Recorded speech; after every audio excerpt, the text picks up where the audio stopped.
At Thanksgiving, I asked why my daughter's surgery got canceled. My parents smiled. We spent her surgery money on your brother's party. She'll live. I just stared. Funny. The hospital sent me the recording of who called to cancel. Their faces went corpse white. But before I begin, please like and subscribe to the channel. And we'd love to hear which part of the world are you joining us from. Let us know. Now let's dive into today's story. Rowan Pike lived in the lower half of a worn duplex on Maple Street in Ash Hollow, Indiana, a town where gossip traveled faster than ambulances and people remembered what you did 10 years ago like it happened yesterday. The building itself was unremarkable. Pale yellow siding that had faded to the color of old teeth, a shared driveway cracked like a dry riverbed, and a front porch that sagged slightly to the left as if the whole structure was tired of standing. She'd moved into the lower unit 5 years ago, back when Nell was 3 and Rowan was still trying to prove she could do everything right. The rent was cheap enough to manage on her medical billing salary, and the landlord didn't ask too many questions. That mattered then. It mattered less now. Rowan paid her bills on the 1st of every month, sometimes 3 days early. She kept receipts in labeled folders. Utilities in blue, medical in green, household in yellow. The kitchen counter held a wire basket where envelopes went as soon as they arrived, sorted by urgency and due date. Her daughter, Nell, knew not to touch that basket. That was the rule. At 8 years old, Nell Pike was cautious in ways most children weren't. She double-checked her homework before showing it to her mother. She asked permission before getting a snack. She never slammed doors or left lights on in empty rooms.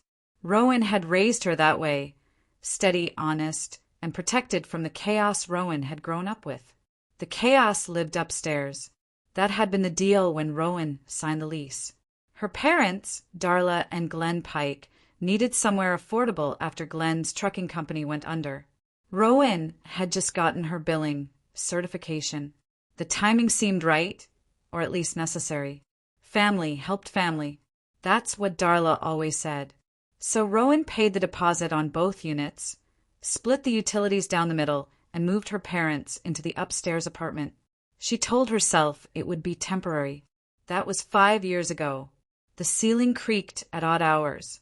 Darla's television played too loud most evenings. The muffled sound of talk shows bleeding through the floorboards. Sometimes Rowan heard her father's heavy footsteps crossing from the kitchen to the bedroom and back again, pacing the way he did when he was thinking about something he'd never say out loud. Glenn was a quiet man, the kind who nodded instead of speaking, who let Darla fill every silence with words until there was no room left for anyone else. Rowan had learned young that her mother's voice was the loudest in any room. Darla had opinions about everything. How Rowan dressed, how she raised Nell, why she worked too much, why she didn't date, why she was always so serious. The criticisms came wrapped in concern, delivered with a smile that didn't quite reach her eyes. "You're so hard on yourself, honey," Darla would say, standing in Rowan's kitchen uninvited, rearranging dish towels that were already folded. "You need to loosen up. Nell needs to see you have fun sometimes." Rowan would nod and say nothing, waiting for her mother to leave. The accident happened on a Tuesday in October. Nell had been climbing the jungle gym at school during recess. Another kid bumped into her. She fell wrong, landed hard on her left wrist. The school nurse called Rowan at work. By the time Rowan arrived at the emergency room, Nell's wrist was swollen to twice its normal size, her small face pale with pain. The X-ray showed a fracture, a clean break through the distal radius. The emergency doctor set it, wrapped it in a temporary cast, and referred them to an orthopedic surgeon for follow-up. Standard procedure. Nothing to worry about, he said. Kids heal fast. Except Nell's wrist didn't heal right. 6 weeks later, when they removed the cast, the bone had knitted back together at a slight angle. Not enough to notice by looking, but enough to limit her range of motion. The surgeon, a tired-looking man in his 50s, named Dr. Patel, explained it carefully, using a plastic model of a wrist to show where the bone had healed crooked. It happens sometimes with fractures in children, he said, his voice kind but matter-of-fact. The cast slipped slightly during healing. If we don't correct it now, while she's still growing, it could cause permanent problems. Limited mobility, chronic pain, arthritis later in life. Rowan sat very still in the exam room chair, Nell beside her picking at the edge of her shirt. The air smelled like antiseptic and latex gloves. Fluorescent lights hummed overhead. What do we need to do? Rowan asked. Surgery, Dr. Patel said. We'll re-break the bone, reset it properly and pin it in place. She'll need a cast again for 8 weeks, then physical therapy. But if we do it soon, within the next month, the outcome should be excellent. He pulled out a folder with consent forms, insurance information, and a surgery cost breakdown. Even with her insurance, the out-of-pocket would be $3,200, plus the anesthesia fee, plus the surgical facility charge. Total, $4,100. Rowan looked at the number. She had $2,800 in savings. She could pick up overtime at work. She could skip Christmas presents this year. She could make it work. Let's schedule it, she said. Dr. Patel nodded, already typing into his computer. I have an opening 3 weeks from now, November 14th. We'll need a deposit to hold the date, $800, due within 72 hours. Rowan wrote the check that afternoon. She arranged her work schedule, called Nell's school, and set up a recovery plan. She bought extra groceries, stocked the freezer with easy meals, and deep-cleaned the apartment so she wouldn't have to worry about housework during Nell's recovery. She did everything right, the way she always did. Then her parents insisted on helping. We'll handle the hospital calls, Darla said one evening, standing in Rowan's kitchen with Glenn hovering behind her in the doorway. You're exhausted. You're working too much. Let us take some of the burden. Rowan stood at the sink, drying a plate. Outside, the November sky was already dark, streetlights casting yellow pools on the wet pavement. She could hear Nell in her bedroom, reading aloud to her stuffed rabbit. I've got it under control, Rowan said. I know you do, sweetie. You always do.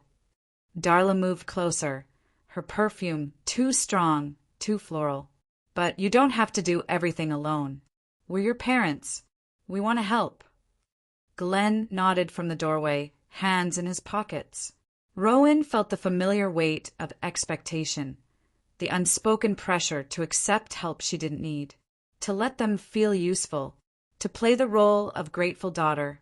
She hesitated, but Darla was still her mother, and Glenn was still her father, and somewhere deep down, in a place Rowan tried not to examine too closely, she still wanted to believe they could be the parents she'd needed all along. Okay, Rowan said quietly. If they call about appointment confirmations or paperwork, you can handle it. Just let me know what they need. Darla beamed. Of course. We'll take care of everything.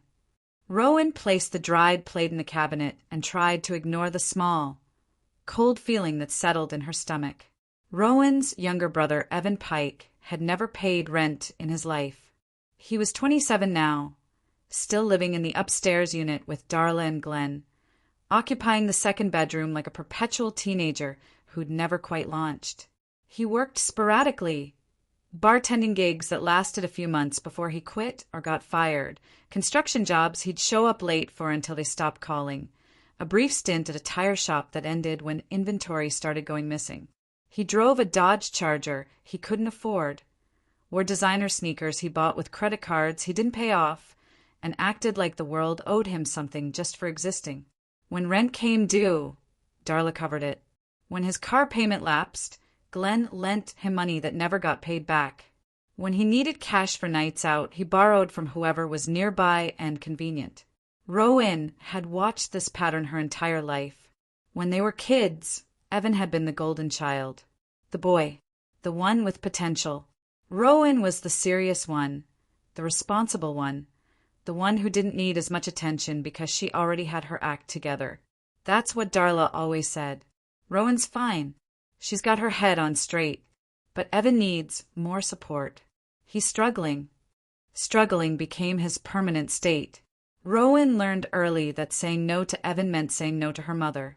That questioning his behavior meant starting a fight she'd never win. So she stopped trying. She moved out at 18, paid her own way through community college, and built a life as far from Evan's chaos as she could manage. But chaos has a way of spreading. On a cold Saturday in early November, Rowan was folding laundry in her living room when she heard Evan's voice through the ceiling, loud and animated. Music thumped faintly from upstairs. Bass-heavy rap that made the light fixture above her sway slightly. Then laughter. Multiple voices. Furniture scraping across the floor. Nell looked up from her coloring book on the coffee table. Is Uncle Evan having a party? Sounds like it, Rowan said, matching socks with mechanical precision. Can we go? No. Nell returned to her coloring, unfazed. She'd learned not to push. The noise continued for another hour before Rowan heard someone coming down the outdoor stairs. She glanced out the window and saw Evan heading to his car, phone pressed to his ear, gesturing wildly as he talked. He was wearing a leather jacket she'd never seen before. New, expensive looking. Her mother's voice drifted down through the heating vent, tinny and distant. Just needs a little help getting started. It's his birthday month. He deserves. Rowan couldn't hear the rest. Didn't need to. She already knew where the money would come from. The next morning, Darla knocked on Rowan's door. It was barely 8 o'clock, and Rowan was still in her robe, making coffee while Nell watched cartoons on the couch. Morning, honey. Darla breezed in without waiting for an invitation, already talking. I wanted to let you know, Evan's planning a big birthday thing at Turner's Bar next Friday. He's renting the back room. It's going to be a real nice event. You and Nell should come. Rowan poured coffee into her mug. Nell has school the next day. Oh, just for a little bit. He'd love to see you both. He's renting out a bar room? Just the back section. It's not that expensive. Darla waved her hand dismissively, bracelets jangling. He's been working so hard lately. He deserves to celebrate. Rowan took a slow sip of coffee. It was too hot, burned her tongue. Where's he working now? That roofing company out near Middleton. Started 3 weeks ago. His boss loves him, and he can afford to rent a bar. Darla's smile tightened just slightly. We're helping him out. It's his birthday. There it was. Rowan set her mug on the counter with a soft clink. How much? It's not about the money, Rowan. It's about family. How much? Darla's expression shifted, still smiling but colder now. 1,500. For the venue, decorations, a bartender. Glenn and I are splitting it. It's not a big deal. $1,500. Half of what Rowan needed for Nell's surgery. That's generous, Rowan said flatly. We believe in supporting our children, Darla said, her tone just sharp enough to land. Both of them. The implication hung in the air. You don't need help. You never do. So we give to the one who does. Rowan could have said a lot of things. Could have pointed out that Evan had never paid them back for anything. Could have mentioned the car payments they'd covered, the credit card debt they'd absorbed, the rent he'd skipped while living under their roof. Could have asked why supporting meant enabling. Instead, she said, I hope he has a good time. Darla's smile returned, genuine now. You're a good sister, Rowan. You always have been.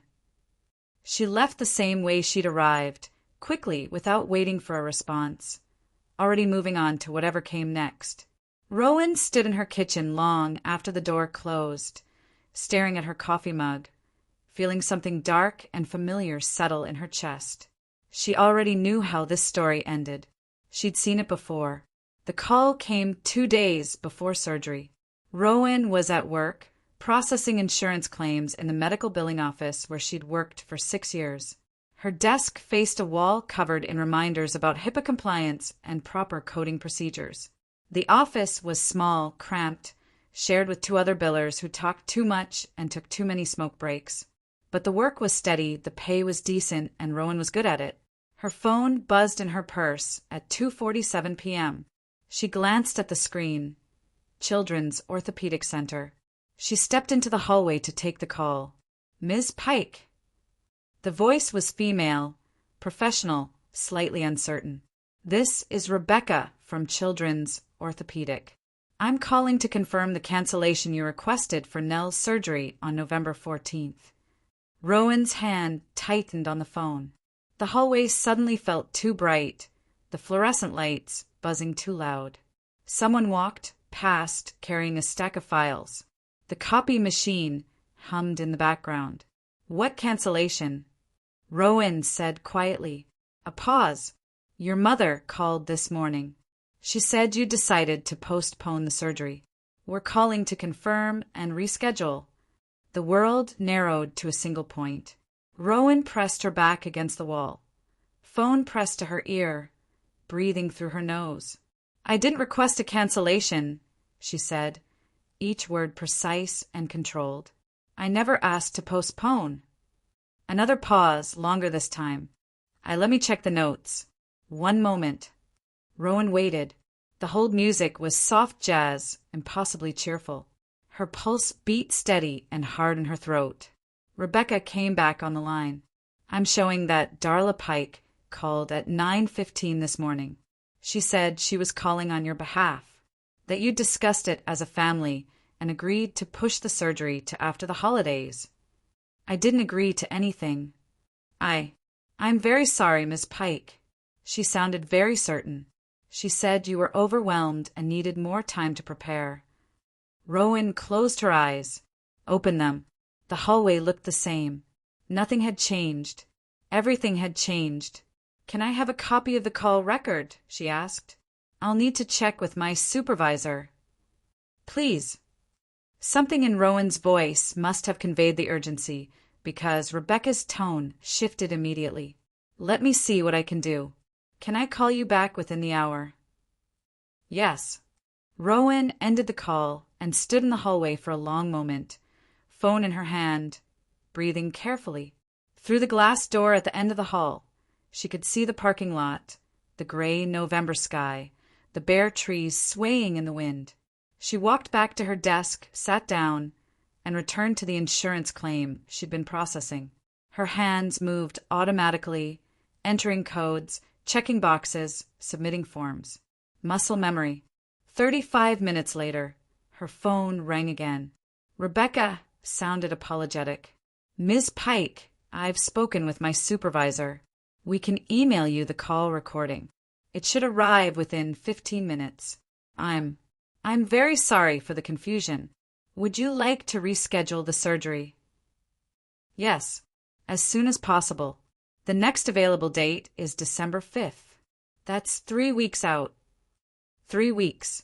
21 more days of Nell's wrist healing wrong. Bone cells knitting together at the incorrect angle. Damage becoming harder to reverse. Book it, Rowan said. I'll send the confirmation to your email. Again, I apologize. Thank you. Rowan hung up. She opened her email and waited. The recording arrived at 3:28 p.m. She clicked the attachment, plugged in her earbuds, and listened. Her mother's voice came through, clear and confident and utterly calm. Hi, this is Darla Pike. I'm calling about my granddaughter Nell's surgery on the 14th. We need to cancel that. My daughter's overwhelmed right now. She's got a lot on her plate. And we've decided as a family that it's better to postpone until after the holidays. She's not ready for this right now. Yes, I'm authorized to make these calls. I'm her mother. No, she doesn't need to call you back. We've discussed it thoroughly. She's in agreement. Okay, thank you. We'll reschedule when things settle down. Rowan listened to the recording 3 times. Then she saved it to her phone. She finished her workday, processed 12 more claims, answered 3 phone calls, smiled at a coworker's joke about weekend plans. At 5:15, she packed her bag and drove home. Nell was sitting at the kitchen table when Rowan arrived, working on a math worksheet, her left wrist still wrapped in the brace the doctor had given her to wear until surgery. She looked up when Rowan came in, brown eyes bright. "Mom, I got 100 on my spelling test." "That's wonderful, sweetheart." Rowan set her purse on the counter, her keys in the ceramic bowl by the door. Everything in its place. "Let me see." Nell held up the paper. 20 words, all spelled correctly, a gold star sticker at the top. "I'm proud of you," Rowan said, and meant it. She made dinner. Spaghetti with Jared sauce, a salad from a bag, garlic bread from the freezer. They ate at the small kitchen table, Nell talking about her day, about the book they were reading in class, about her friend Olivia's new puppy. Rowan listened and nodded and responded at the right moments, her mind somewhere else entirely. After dinner, after homework, after Nell's bath and bedtime story, after the apartment was quiet and dark except for the lamp in the living room, Rowan sat on the couch with her phone in her hand. She could call her mother right now, demand an explanation, ask why, but she already knew why. Evan's party was this Friday. The venue was booked, the deposit paid, the invitation sent, and Nell's surgery? That could wait. It wasn't urgent. Not really. Kids heal fast. There was time. The ceiling creaked above her. Footsteps crossing the upstairs apartment. Back and forth, back and forth. Rowan sat very still in the dark. She did not cry. She made a plan. Rowan waited until Thanksgiving. The decision was calculated, deliberate. She needed time to prepare, time to gather records, to document everything, to ensure every step she took was airtight and irreversible. Burning bridges required precision. Impulsive anger left holes. Cold clarity left nothing but ash. So she smiled when she passed her mother in the driveway. She waved when her father peered out the upstairs window. She said, "Fine," when Darla asked how Nell's wrist was healing. She played the role of dutiful daughter for 3 more weeks while she built her case piece by piece. She requested copies of all hospital correspondence. She documented the surgery cancellation, the rescheduling fees, the insurance, reprocessing delays. She saved every voicemail her mother left, 17 of them, each one cheerful and oblivious, asking about holiday plans and whether Rowan would bring green bean casserole to Thanksgiving dinner. She tracked every dollar she'd paid toward the duplex over the past 5 years. Utilities split 50-50, except Rowan's half always arrived on time and her parents' half came late, if at all. Internet she'd paid for entirely. Trash service, water bills, even the lawn care. Small things, invisible things. Things her mother dismissed as, "You make more money, honey, we're barely scraping by." 5 years of receipts. 5 years of proof. Evan's birthday party happened on schedule. Rowan heard about it secondhand from a co-worker whose cousin attended. Apparently it was quite the event. Rented sound system. Open bar for 2 hours. Evan wore a suit. Someone hired a photographer. Nell's surgery happened on December 5th, 3 weeks later than planned. Dr. Patel said the delay had made the procedure more complicated. The bone had healed enough that breaking it cleanly took longer, required more hardware, would mean a slower recovery. But he'd done his best. Time would tell.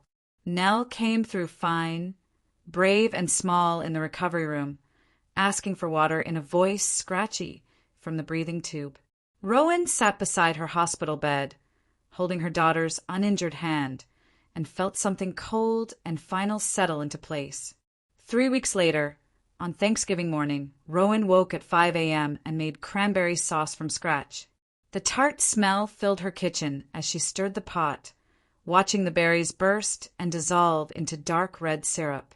She made the green bean casserole her mother requested, assembling it carefully in the glass dish Darla had lent her years ago and never asked for back. She showered, dressed in jeans and a sweater, helped Nell pick out a dress. At 1 o'clock, they walked upstairs. The upper apartment was crowded and warm, smelling of turkey and stuffing and too many people in a small space. Darla had gone all out, tablecloth, cloth napkins, candles, The good dishes she'd inherited from her own mother. The dining table barely fit in the narrow room. Chairs crammed too close together, everyone's elbows bumping. Evan was already drinking, a beer in his hand even though dinner hadn't started. He nodded at Rowan when she entered, slouched on the couch, scrolling through his phone. Glenn stood near the stove, quiet as always, carving the turkey with methodical precision. "Rowan, you made it." Darla swooped over, apron tied around her waist, face flushed from kitchen heat. She hugged Rowan too tightly, perfume overwhelming. "And Nell, look at you. How's the arm, sweetheart?" "Good," Nell said quietly, her casted wrist tucked against her stomach. "We're so glad you're healing up. What a scare that was." Darla patted Nell's head, already moving on. "Rowan, put those dishes on the table. We're almost ready. Evan, get off your phone. Family time." Rowan carried the dishes to the table, set them down carefully, stepped back.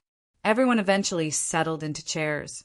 8 people total: Darla, Glenn, Evan, Rowan, Nell, and 3 of Darla's friends from her book club. The kind of women who talked too much and laughed too loud and always had an opinion about how other people lived their lives. Glenn said grace. Everyone held hands, heads bowed, the words familiar and hollow. Then the meal began. For 20 minutes, it was almost normal. Passing dishes, requesting salt, compliments about the turkey, the stuffing, the casserole. Darla told a story about a customer at the craft store where she worked part-time. One of her friends complained about her son-in-law. Evan asked for more beer. Rowan ate slowly, methodically. Green beans, turkey, a small scoop of mashed potatoes. Everything tasted like nothing. Nell sat beside her, quiet and watchful the way she always was in crowds. Her casted arm rested on the edge of the table, bright white against the dark wood. Rowan waited until dessert was mentioned, until Darla stood to clear plates, until everyone was relaxed, full, distracted. Then she reached into her purse and pulled out her phone. She set it on the table between the mashed potatoes and the gravy boat. The conversation continued for a moment, then stopped. "Rowan." Darla paused, holding a stack of plates. "What's that for?" "I have a question," Rowan said calmly. "Why was Nell's surgery cancelled?" The room went quiet. Darla's smile froze. "What?" "November 14th. Nell's surgery. Someone called the hospital and cancelled it. I'd like to know why." Glenn stopped moving, fork halfway to his mouth. Evan looked up from his phone. The book club friends exchanged glances. "Rowan, this isn't the time," Darla started. "Why was it cancelled?" Rowan repeated, her voice level and clear. Darla set the plates down with a clatter. Her face flushed deeper, but not from heat this time. "We talked about this. You were overwhelmed. We thought it was best to wait." "We didn't talk about it. You decided." "Well, someone had to." "You were running yourself ragged." "I was trying to help." "By canceling my daughter's surgery without asking me." "It wasn't urgent. The doctor said she'd be fine." "The doctor said she needed surgery within a month or the damage could be permanent." Darla's hands fluttered, bracelets jangling. "You're twisting everything. I was trying to take pressure off you. You always do this.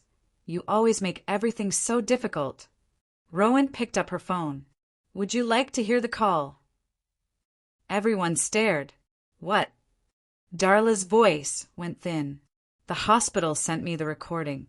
Would you like me to play it?" Silence. Glenn set his fork down slowly. "Darla."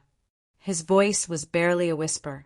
"Don't," Darla said sharply, looking at Rowan. "Don't you dare." Rowan tapped the screen. Her mother's voice filled the dining room, clear and confident and damning. "Hi, this is Darla Pike. I'm calling about my granddaughter Nell's surgery on the 14th. We need to cancel that. My daughter's overwhelmed right now. She's got a lot on her plate, and we've decided as a family that it's better to postpone until after the holidays." Rowan let it play for 30 seconds, then stopped it. No one spoke. Darla's face had gone pale, then red, then pale again. You don't understand the context. I was trying to help. She stopped. Started again. Evan was in trouble. He needed money.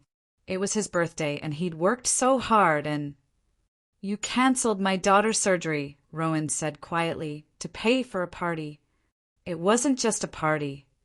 "What was it?" Darla's mouth opened. Closed. No sound came out. Evan, from his spot on the couch, finally spoke. "Jesus Christ, Rowan. It's not that big a deal.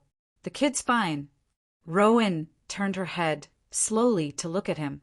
Evan slouched deeper into the cushions, trying to look bored, but something in his eyes flickered. Uncertainty. Maybe the first hint of actual concern. "Say that again," Rowan said softly. "She'll be fine. Kids bounce back. You're always so dramatic about everything." "My daughter has permanent nerve damage in her wrist because the surgery was delayed. But you got your party, so I guess it worked out for someone." The lie came easily. Nell didn't have permanent damage. Dr. Patel had said the outcome was good, all things considered. But the possibility had been real, and Evan didn't know the difference. Neither did Darla. Darla gasped. "Rowan, no. You did this." Rowan stood, her chair scraping against the floor. She looked at her mother, then her father, then her brother. "All of you, you knew what you were doing. You knew what it would cost, and you did it anyway." Glenn spoke for the first time, his voice rough. "Darla, what did you do?" "I was helping Evan." Darla's voice cracked. "He's struggling. He needed money for a bar," Rowan said flatly. "So you stole from Nell." "I didn't steal." "You took money meant for her surgery and gave it to him. What do you call that?" Darla's face crumpled. Tears started, fast and dramatic. "You're twisting everything. You always do this. You've always been so cold, so hard on us." "I'm done," Rowan said. She picked up her phone, held out her hand to Nell. "What do you mean, done?" Darla's voice pitched higher. "Rowan, sit down. We're not finished talking." "Yes, we are." Rowan helped Nell stand. Her daughter's small hand was warm in hers, trusting. "You can't just leave. Watch me." Rowan walked to the door. Nell followed, silent and careful. Behind them, the dining room erupted. Darla crying. Glenn trying to say something. Evan swearing. The book club friends murmuring in shocked delight at the unexpected entertainment. Rowan opened the door. Cold November air rushed in. "Rowan." Darla's voice followed them down the stairs. "You come back here. We're your family. You can't do this." Rowan closed the door to her apartment, locked it, stood in her own quiet kitchen, breathing. Nell looked up at her. "Mom." "Go change into comfortable clothes," Rowan said gently. "We'll watch a movie. Are we going back upstairs?" "No. Not even for pie?" "I'll make us pie tomorrow. Better pie." Nell nodded and disappeared into her bedroom. Rowan stood in the kitchen for a long moment, looking at the ceiling, listening to the muffled shouting above her head. Then she went to her desk, pulled out a legal pad, and started making a list. That night, while Nell slept in her room and the upstairs apartment finally went quiet, Rowan worked. She started with the utilities. The electric account was in her name. So was the water, the gas, the internet, the trash service, the cable. Everything went through her because 5 years ago her parents' credit was too poor to set up accounts on their own, and Rowan had been young enough and stupid enough to think this was helping. She'd been subsidizing their lives without realizing it, paying for convenience she provided, infrastructure she maintained, services she enabled. They'd never asked. They'd just assumed. Rowan pulled up each account on her laptop, working methodically through the list. Electric company. Transfer service to upper unit only. Start new account for lower unit only. Submit. Water. Same process. Gas. Same process. Internet. Cancel the shared plan. Start new service for her apartment alone. Cable. Remove the upstairs box entirely. They could get their own. One by one, she severed the connections. The trash service was trickier. It was a single contract for the whole property. She called the company first thing Friday morning, after confirming with the landlord that each unit could have separate service if requested. The landlord was a retired man who lived 2 towns over and mostly just wanted his rent checks to arrive on time. He didn't care how the tenants handled utilities. By Friday afternoon, every account was separated. Rowan's portion, redirected to her unit only. Her parents' portion, their responsibility now. The cutoff was immediate. When Darla tried to turn on the TV Friday evening, nothing happened. When she went to make coffee Saturday morning, no internet. When she called Rowan demanding to know what was wrong, Rowan didn't answer. She never blocked the number. She wanted a record of every call, every message, every attempt. Saturday morning, Darla came downstairs. Rowan heard her footsteps on the wooden stairs, heavy, angry, purposeful. Nell was at a friend's house, a playdate Rowan had arranged specifically to keep her daughter away from whatever was about to happen. The pounding started at 9:47 a.m. Rowan, open this door. Right now. Rowan was sitting on the couch, laptop open, going through bank statements. She didn't move. I know you're in there. Open this door. More pounding. The door shook in its frame. You can't do this to us. Those utilities are in your name. You're cutting off your own parents. Do you hear me? We have no water, no electricity. Rowan saved her work, closed the laptop, stood. She walked to the door and opened it 6 inches, the chain lock still engaged. Darla stood on the small porch, face blotchy and furious, still in her bathrobe even though it was nearly 10 in the morning.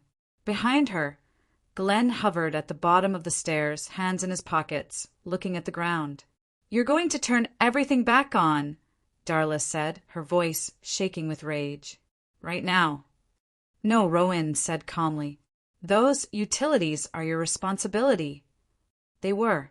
Now they're yours. You can't just cut us off. I can. I did. Darla's mouth worked soundlessly for a moment. Then, we're your parents. So you owe us. We raised you. We. She stopped, seemed to realize that line of argument wasn't working. Changed tactics. Glenn's on a fixed income. We can't afford. You afforded $1,500 for Evan's party. That was different. Was it?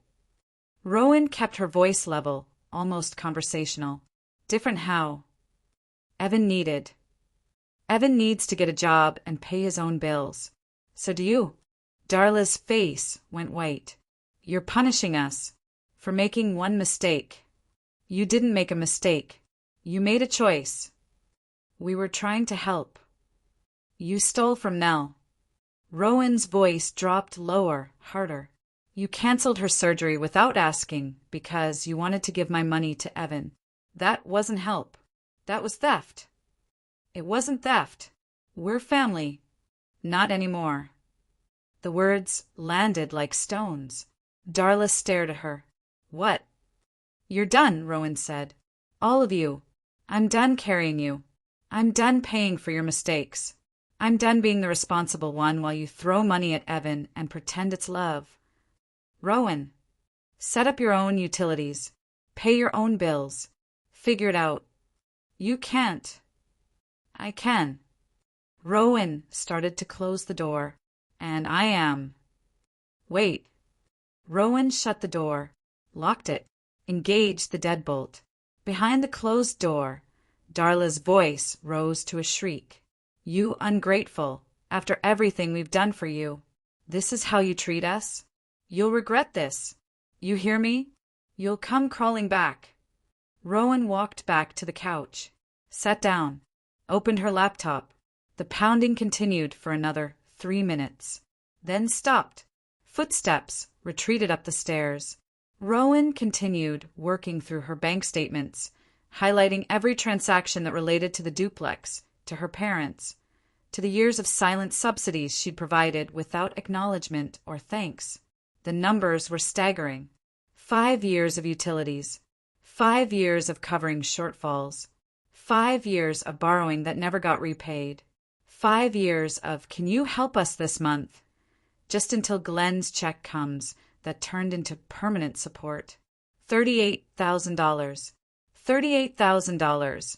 She'd given them, one small payment at a time, while they complained she was too distant, too cold, not involved enough in family life.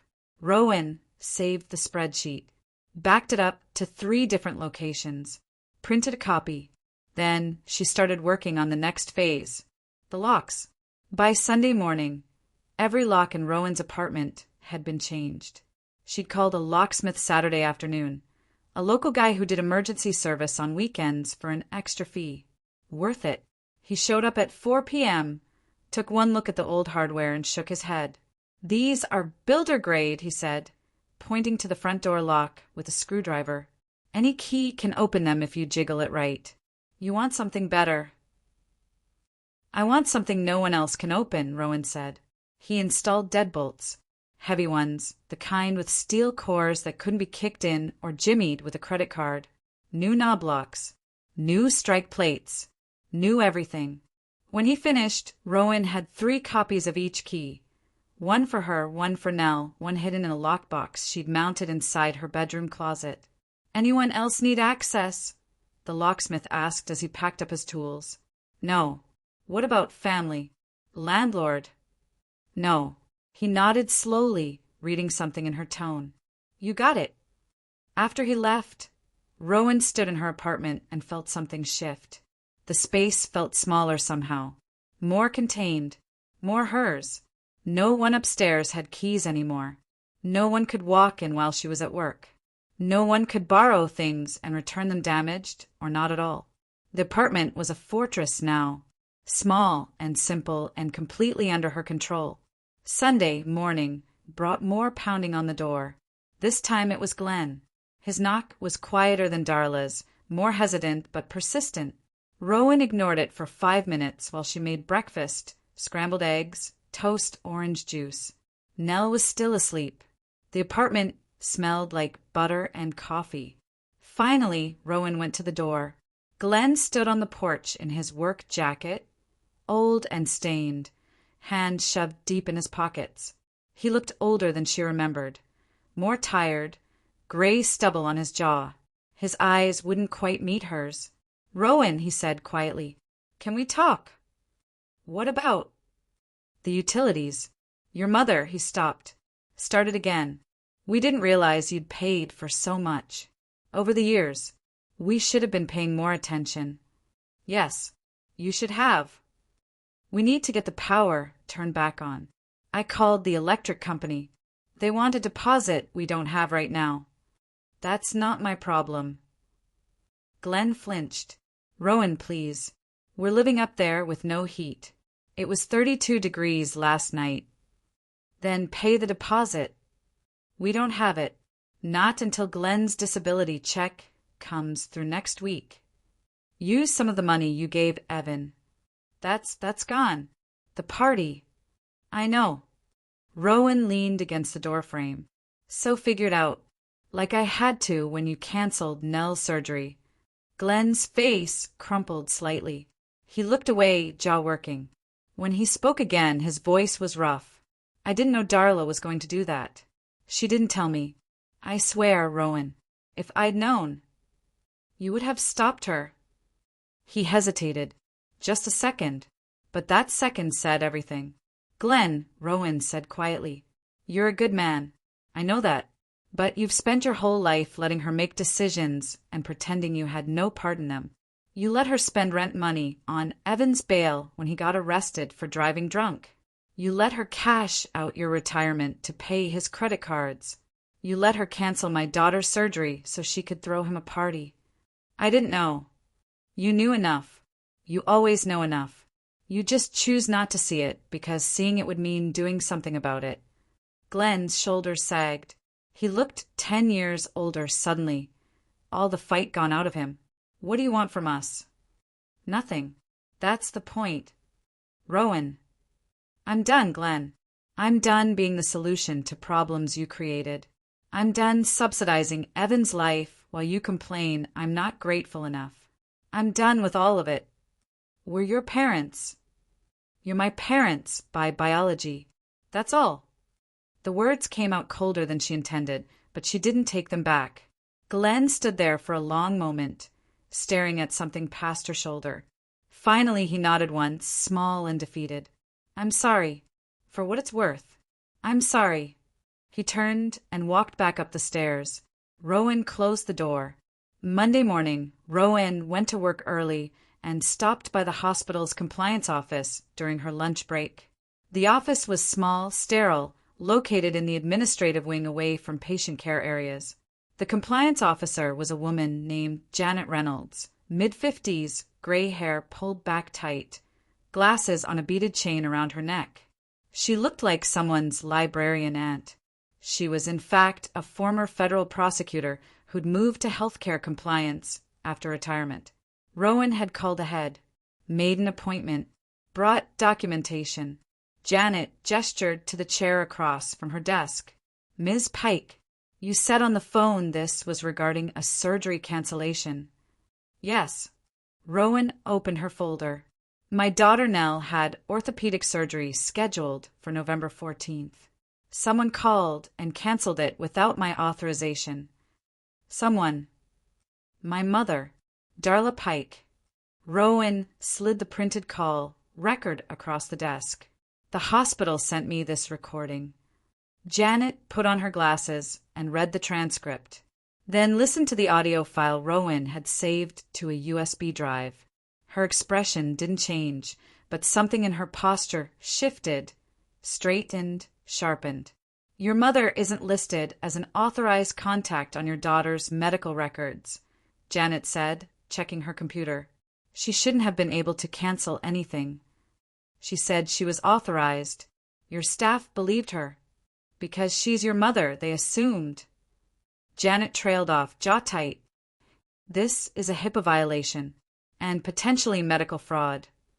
I know. You're filing a formal complaint? Yes. Janet pulled out a form, started typing. I'll need a written statement, details about what happened, timeline, documentation of any harm caused by the delay. Rowan provided everything.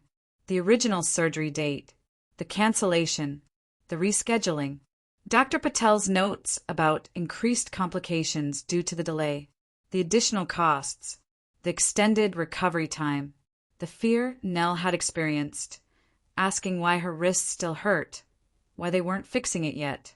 She didn't embellish, didn't exaggerate, just stated facts.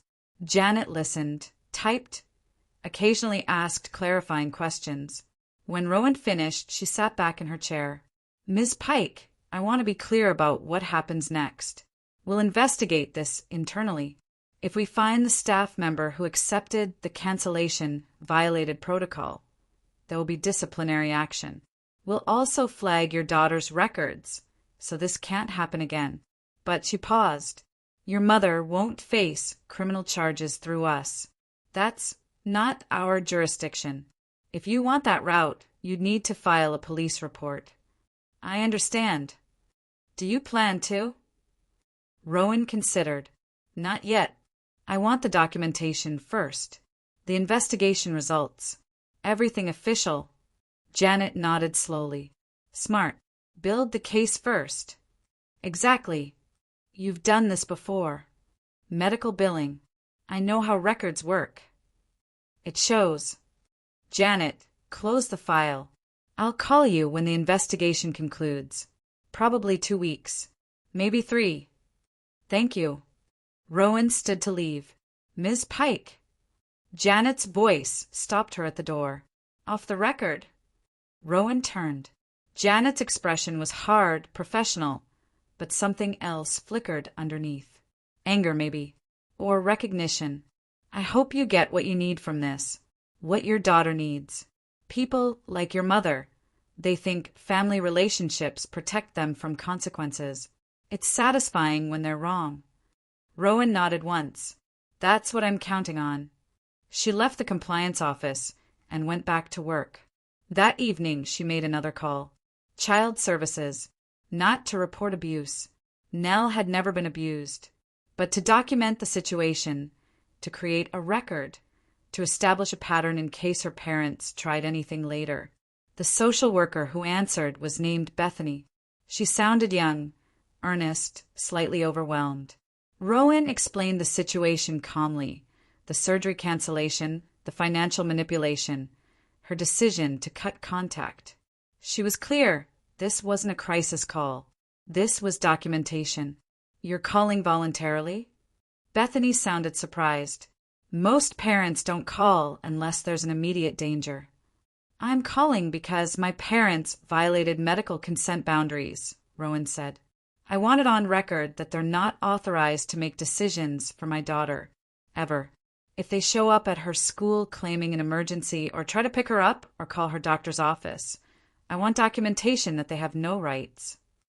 Okay. Keyboard sounds. I'm creating a case file. Non-emergency documentation. We'll keep it on record. If anything escalates, you call back immediately. I will. Can I ask, are you safe? Is your daughter safe? Yes. Do you need resources? Counseling, legal aid, anything? No. I just need the record. Bethany was quiet for a moment. Then, you've thought this through. I have. Good. A lot of people in these situations, family manipulation, financial abuse, they wait until things explode. You're ahead of it. That's good. After the call ended, Rowan sat at her kitchen table with a cup of tea and updated her spreadsheet. Utility accounts. Separated, locks changed, hospital compliance report. Filed, child services documentation. Filed. Next steps, wait. Monitor. Document everything. The hardest part was doing nothing. Upstairs, the apartment was mostly dark. Rowan could see through the window that they'd bought battery-powered lanterns, the kind used for camping. Shadows moved against the walls. Muffled voices. The sound of someone arguing. Let them argue. Let them figure it out. Rowan sipped her tea and waited. The first real sign that things were unraveling came 10 days later, on a Tuesday morning when Rowan was getting ready for work. She heard shouting from upstairs, loud enough to penetrate the floor, which took real effort given how well sound insulation in old buildings dampen noise. Then footsteps, heavy and fast, like someone running. A door slammed. Car doors. An engine starting too aggressively, revving loud enough to echo off the neighboring houses. Rowan paused in front of her bathroom mirror, mascara wand halfway to her lashes, and listened. The car peeled out of the driveway. Then silence. She finished her makeup, got Nell ready for school, and left for work like normal. But all day, something itched at the back of her mind. Evan's car. That was Evan's car she'd heard. That evening, when she got home, there was a police cruiser parked in front of the duplex. Rowan's stomach tightened. She parked on the street, walked up the driveway slowly. The officer, young, early 20s, looking bored, stood on the upstairs porch talking to Darla through the screen door. Ma'am, if you want to file a report, you need to come down to the station. I can't take a statement here. He stole from me. Darla's voice was shrill, desperate. My own son. He took money from my purse. How much? $300. It was all I had. The officer wrote something on his notepad. And you're sure it was him? Of course I'm sure. No one else has been in the apartment. Does he live here? Darla hesitated. Yes, but he's not supposed to take my money. If he's a resident, it's a civil matter, not criminal. You'd have to prove intent to permanently deprive. He's not coming back. He took the money and left. The officer sighed. Ma'am, come down to the station. We'll take a full report. But I'm telling you now, this probably won't go anywhere. Domestic theft between family members is hard to prosecute. He walked back to his cruiser, noticed Rowan standing near her door, nodded politely, drove away. Darla stood on the porch, clutching her bathrobe closed, face blotchy. She saw Rowan. Their eyes met. For a moment, neither moved. Then Darla's face twisted. "This is your fault." Rowan unlocked her door. "Did you hear me? This is your fault. If you hadn't cut us off, he wouldn't have needed to." She stopped, started crying. Big, heaving sobs that sounded performative, even from a distance. Rowan went inside, closed the door. Nell was at aftercare until 5:30. The apartment was quiet. Rowan stood in her living room and felt nothing. The full story came out over the next few weeks, passed along through the town gossip network that Rowan usually avoided. But people at work talked. Customers at the grocery store whispered. The cashier at the gas station mentioned it while processing Rowan's credit card. Evan had been stealing, not just from Darla, from everyone. He'd taken tools from Glenn's shed and sold them on Facebook Marketplace. He'd used Darla's debit card to buy things online. Small amounts she didn't notice until they added up. He'd borrowed a neighbor's lawn equipment and never returned it. He'd taken jewelry from an ex-girlfriend's apartment, credit cards from wallets, left unattended at the bar where he used to work. Small cons, opportunistic theft. The kind of thing that escalated slowly, each success making him bolder.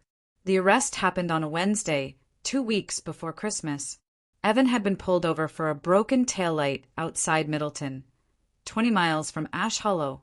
When the officer ran his license, it came back suspended, unpaid traffic tickets, insurance lapse. The officer asked Evan to step out of the vehicle. That's when he noticed the credit cards in the center console. 3 of them, all with different names. None of them Evan's. The officer called for backup. They searched the car, found more cards. Gift cards with the magnetic strips scratched off and re-encoded. A skimming device. Fake IDs, not sophisticated ones, just printed photos laminated with packing tape. A bag of prescription pills that Evan claimed were his but had someone else's name on the label. The charge list was extensive. Identity theft, credit card fraud, possession of controlled substances, driving with a suspended license, possession of stolen property, forgery. Bail was set at $50,000.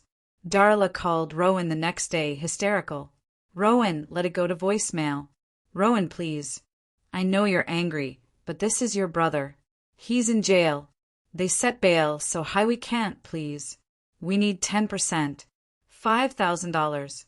I'm begging you. Please. He's made mistakes, but he's still family. Please call me back. Please." Rowan deleted the message. 3 more came over the next week, each one more desperate, more pleading, more willing to promise anything. Repayment plans, apologies, changed behavior. Darla even offered to pay back the money they'd taken for Evan's party once things settled down. Rowan deleted them all. Evan stayed in jail. The public defender assigned to his case tried to negotiate a plea, but the prosecutor wasn't interested. Too many charges. Too much evidence. Too many victims. The credit card companies wanted prosecution. So did the pharmacy where he'd tried to pass a fake prescription. The trial date was set for February. Without Evan, and without Rowan's financial support, Darla and Glenn's situation deteriorated rapidly. The first missed rent payment happened in January.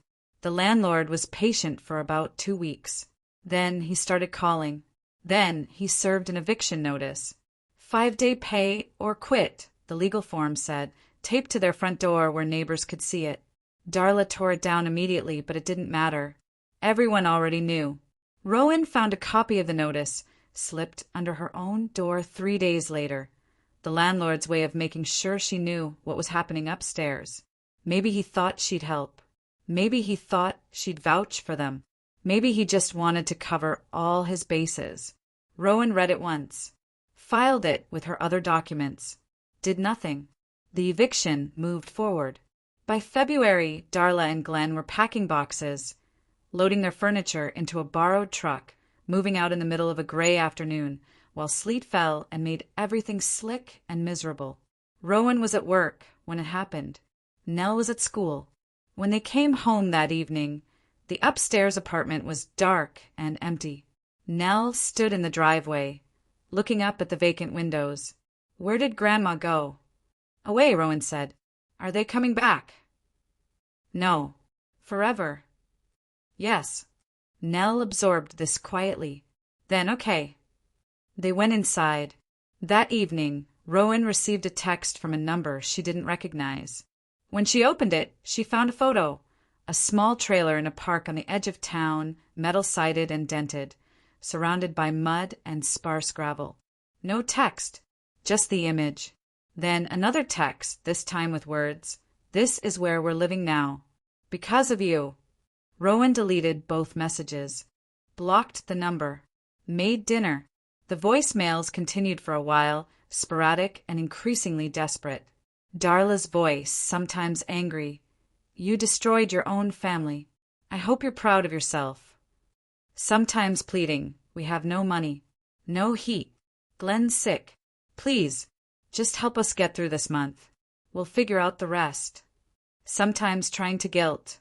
"Nell should know her grandparents. You're keeping her from family. That's abuse, Rowan. Parental alienation." Rowan listened to each one once, saved them in a folder labeled Evidence, and moved on. She never blocked the number. She wanted the documentation. Glenn called only once, his voice, so quiet she almost couldn't hear it. "I know you won't change your mind, but I wanted to say I'm sorry. For not stopping her. For not doing more. For all of it. I know it doesn't matter now, but I'm sorry." That one she saved separately, not because she planned to forgive him, but because it was the only honest thing anyone in her family had said in years. Spring came slowly to Ash Hollow.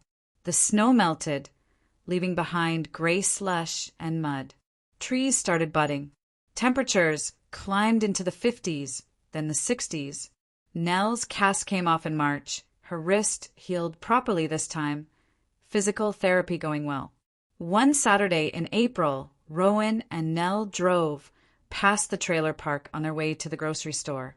Nell didn't notice. Rowan did. She saw her father's truck parked outside, older and more rusted than she remembered. Saw laundry hanging on a line between trailers. Saw Darla standing on the small metal steps, smoking a cigarette, looking thin and tired and old. Darla saw her too. Their eyes met across the parking lot. Rowan didn't slow down. Darla didn't wave. The moment passed. By May, the upstairs apartment had new tenants, a young couple with a baby, quiet people who paid rent on time and didn't cause problems. Rowan sometimes heard the baby crying through the ceiling, a sound that was annoying but somehow comforting. Life continuing. Other people's problems. Evan's trial ended with a plea deal. 3 years in state prison, followed by probation. He'd be eligible for parole in 18 months if he behaved. Rowan read about it in the local paper, a small article on page 6. She felt nothing. Her parents never reached out again after May. The voicemail stopped. The text stopped. The whole desperate, grasping campaign just ended. Rowan didn't know if they'd given up or if they'd simply run out of energy. She didn't particularly care. One evening in early June, Rowan and Nell sat on the front porch of the duplex, watching fireflies emerge as dusk settled over Ash Hollow. The air smelled like fresh-cut grass and rain that might come later. Nell had ice cream, strawberry her favorite, melting slowly in a bowl on her lap. They'd moved to a different rental house 2 weeks ago, smaller but brighter, with a backyard where Nell could play. The landlord was more responsive. The neighborhood was quieter. The walls didn't carry voices from upstairs because there was no upstairs. But tonight they'd come back to pack the last few boxes, and Nell had asked to sit outside one more time, to say goodbye properly. Rowan agreed. They sat in silence for a while, comfortable and easy. Then Nell asked, "Do we have to see Grandma again?" Rowan shook her head. "No. Ever." No. Nell took another bite of ice cream, considering this. Is that mean? No. Are you sure? Rowan looked at her daughter, 8 years old, smart and careful and kind in ways Rowan had fought to preserve. Nell's wrist had healed completely. The physical therapy was done. She could write without pain, throw a ball, hang from the monkey bars at recess. No permanent damage, no lasting consequences. But that was luck. It could have been so much worse. Sometimes, Rowan said slowly, the kindest thing you can do is stop helping people who hurt you, even if they're family, even if they don't understand why. Because they'll just keep hurting you. Yes. Did Grandma hurt you? She hurt you. That's enough. Nell absorbed this, then nodded. Okay. She leaned into her mother, ice cream forgotten, sticky fingers leaving prints on Rowan's shirt. Rowan wrapped an arm around her daughter's shoulders, breathing in the smell of strawberries and childhood shampoo. They sat like that as the streetlights came on, one by one, pushing back the dark. Rowan felt something rare and solid settle in her chest. Not happiness exactly, nothing that simple, but something close to peace. She had not destroyed her family. She had simply stopped carrying them. And that was the truest ending of all. The weight was gone now. The ceiling didn't creak with judgments and demands and crises that weren't hers to solve.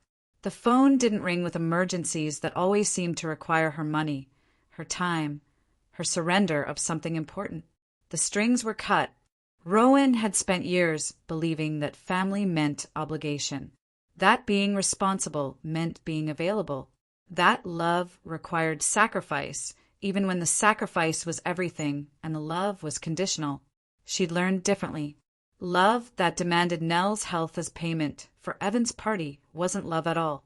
It was transaction, manipulation, emotional hostage-taking dressed up in holiday dinners and shared genetics. Real love protected. Real love prioritized. Real love didn't cancel a child's surgery to fund a birthday blowout. Rowan had chosen protecting Nell over preserving a relationship that was already broken. She'd chosen boundaries over obligations. She'd chosen silence over explanations that would never satisfy people determined to see themselves as victims. The guilt had been there at first, sharp and familiar, conditioned by years of being told she was too hard, too cold, too unwilling to compromise. But guilt faded when you stopped feeding it, when you stopped answering the phone, when you stopped checking whether they were okay, whether they'd figured it out, whether they'd learned anything. They probably hadn't, but that wasn't Rowan's problem anymore. The fireflies blinked in the growing darkness, little sparks of light that appeared and vanished and appeared again. Nell pointed at one, tracking its erratic flight path across the yard. "There's so many tonight," she said softly. "Yeah. I'm glad we came back. To say goodbye." "Me too." But Rowan wasn't saying goodbye to the duplex, really. She was saying goodbye to the person she'd been when she moved in, younger, more hopeful, still believing that effort and patience and endless accommodation could fix what was fundamentally broken. That person had carried everyone, had paid everyone's bills, had absorbed everyone's problems and called it helping. That person was gone now. What remained was harder, clearer, less willing to bend, less willing to break herself, trying to hold together people who'd never tried to hold themselves. Nell finished her ice cream and set the empty bowl on the porch step. "Can we go home now?" Home. Their new place. The small house with the backyard and the responsive landlord and the walls that didn't carry anyone's voice but their own. "Yeah," Rowan said. "Let's go home." They stood together, Nell's hand in hers, and walked to the car. Behind them, the duplex sat quiet in the gathering dark. Upstairs, the new tenants had their lights on, warm yellow squares against the night, someone else's life unfolding in the space her parents had occupied. The world kept moving. People kept living. Problems kept existing. But not all of them were hers to solve. Rowan drove home through streets she'd known her whole life, Past houses where people she'd grown up with were probably having their own quiet evenings, dealing with their own complicated families, making their own choices about how much to give and when to stop giving. Some of them would judge her for what she'd done. Small towns remembered. Small towns gossiped. Rowan Pike, who cut off her own parents. Rowan Pike, who let her brother go to jail. Rowan Pike, who chose herself over family. Let them talk. Let them judge. Let them wonder whether they'd have the strength to do the same when their turn came. Because it always came eventually. The moment when you realized that staying meant drowning. That helping meant enabling. That family wasn't a free pass to take and take and take without consequences. Rowan had reached that moment on Thanksgiving, sitting at her parents' table, playing a recording that proved what she'd always known but had tried so hard not to see. They would sacrifice anything for Evan, including Nell's health, including Rowan's financial security, including basic decency and trust. She'd left the table, left the apartment, left the relationship, and she'd never once regretted it. Not when Darla cried. Not when Glenn apologized. Not when the eviction notice went up. Not when they moved into the trailer. Not when the voicemails turned desperate. Not ever. Because Nell was safe. Nell was healthy. Nell was growing up in a home where adults kept promises, where medical care wasn't canceled to fund parties, where I'll protect you wasn't conditional on convenient timing. That was worth everything. Worth the gossip. Worth the judgment. Worth the loneliness that came sometimes, late at night, when Rowan wondered if she was too hard, too unforgiving, too unwilling to extend grace. But grace wasn't infinite. Forgiveness wasn't mandatory. And some wounds weren't meant to heal. They were meant to remind you where the danger was, so you never went back. They pulled into the driveway of their new house. The porch light was on, automatic timer switching it on at dusk. The yard needed mowing. The mailbox was slightly crooked. Small, fixable problems. Normal problems. Problems that didn't require sacrificing anyone. Inside, Rowan made popcorn. They watched a movie. Something animated, light. Chosen by Nell from the library's collection. The plot was simple. A girl goes on an adventure. Learns something important. Comes home. Changed but stronger. When the credits rolled, Nell was already half asleep, curled against Rowan's side on the couch. "Bedtime," Rowan said gently. Nell mumbled something unintelligible. Rowan carried her to bed. She was getting bigger, heavier, but not too big for this yet. Tucked her in, kissed her forehead, turned off the light. In the doorway she paused, watched her daughter sleep in the dimness, breathing steady and even and safe. This was why she'd done it. This was why she'd walked away. This was why she'd answered every accusation of cruelty with silence, every demand for explanation with closed doors, every attempt at manipulation with documentation and boundaries and consequences. Because Nell deserved a mother who protected her first. Always. No matter what. Rowan closed the door quietly and went to her own room. Tomorrow she'd work. Pay bills. Make dinner. Help with homework. Live her life the way she'd always lived it. Steady, responsible, focused. But lighter now. Freer. Unencumbered by the weight of people who'd mistaken her strength for servitude, her love for obligation, her boundaries for negotiation. She climbed into bed, set her alarm, turned off the lamp.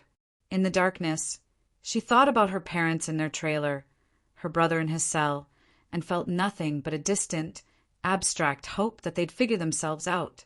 But it wasn't her job to help them do it. That job was done. She'd carried them as long as she could, longer than she should have, and when they'd proved they'd sacrifice her daughter for their comfort, she'd finally set them down. Sometimes setting people down looked like cruelty from the outside. But from the inside, from the place where choices were made and consequences weighed and futures protected, it looked like survival. It looked like love, the real kind, the fierce kind, the kind that said, I will protect what matters most, even if it costs me everything else. Rowan closed her eyes and slept, dreamless, peaceful, free.